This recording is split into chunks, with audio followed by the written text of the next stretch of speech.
Lenora dengan lugu dan gobloknya ini membiarkan tubuh mungilnya ditelanjangi pendeta mesum ini. Selamat pagi, selamat siang, selamat malam semua. Selamat datang di channel.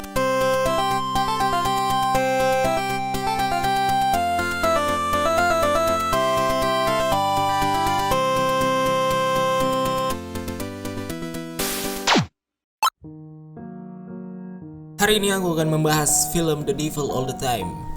Namun ada baiknya terlebih dahulu kalian telah menonton film ini karena pastinya penuh dengan spoiler. Teman-teman juga bisa subscribe channel ini jika berminat.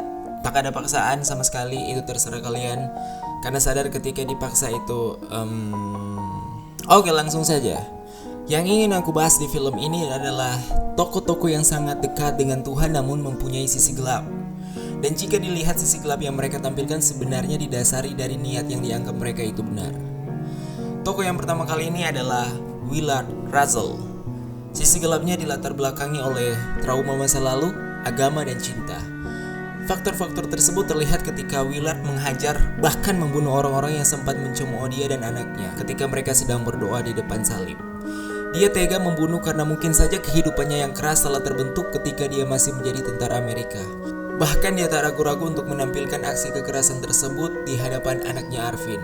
Dia juga menyuruh Arvin agar mengikuti jejak sang ayah jika nanti ada orang jahat mengganggu. Ketika istrinya divonis kanker oleh seorang dokter, hal tersebut membuatnya sedih dan takut jika nanti akan kehilangan istri yang sangat dia cintai, bahkan melebihi anaknya sendiri. Sepanjang hari dia terus berdoa kepada Tuhan untuk meminta kesembuhan istrinya.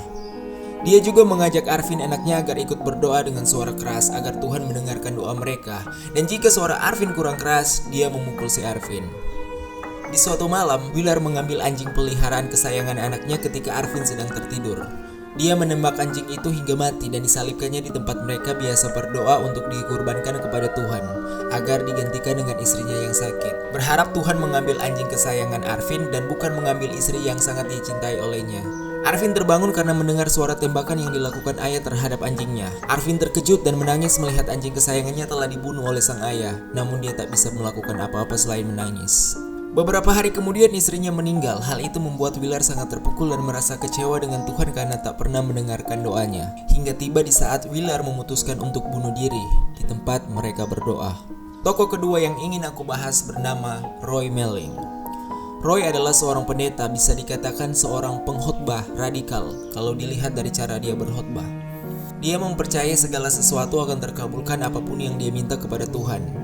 Dia juga berpikir Tuhan selalu menjaganya dimanapun dan kapanpun dia berada. Suatu hari di dalam ruangan kecil selama berminggu-minggu, ia pun berdelusi, seakan Tuhan berbicara dengannya dan diperintahkan untuk melakukan mujizat besar, seperti membangkitkan orang yang telah mati. Dia pun mengajak Helen istrinya dengan alasan untuk bertemu Tuhan di tempat terbuka. Tiba-tiba dia menusuk Helen dengan obeng di leher hingga mati.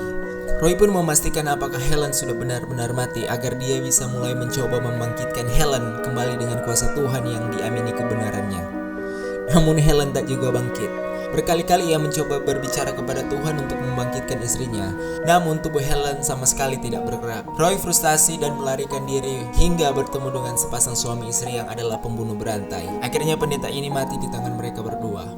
Tokoh berikutnya bernama Preston dan Lenora. Preston adalah seorang pendeta.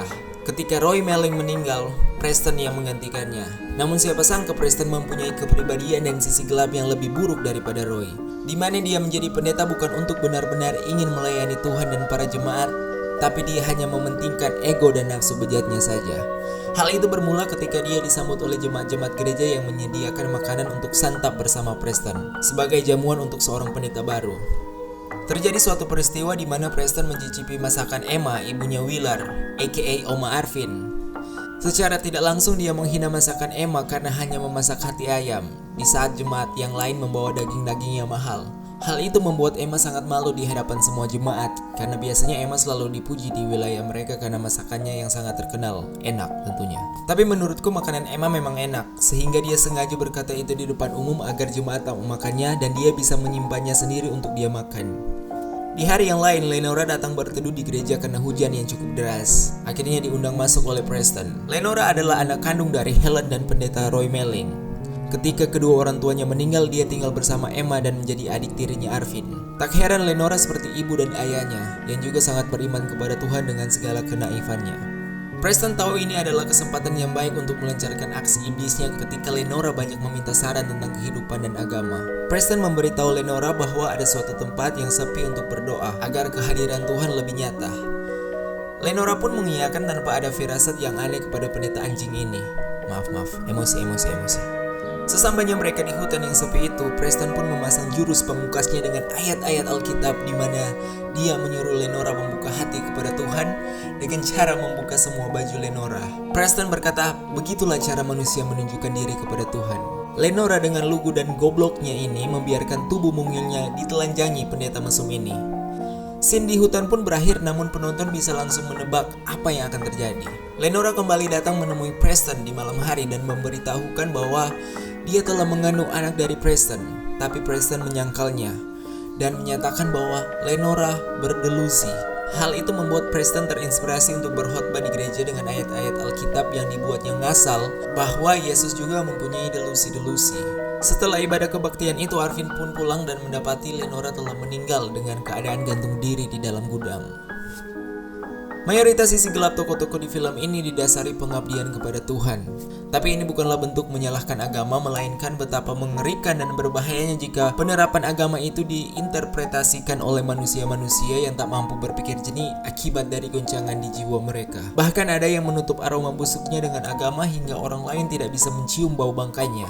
Dan inilah yang terjadi pada kita saat ini, di mana orang-orang selalu bertindak atas nama Tuhan, tapi tindakan dan perbuatan mereka adalah iblis itu sendiri. Itulah kenapa judulnya diberi nama The Devil All the Time.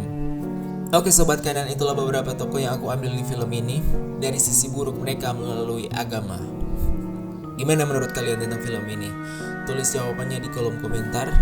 Dan mari menuju 30 juta subscriber pertama di kampungku.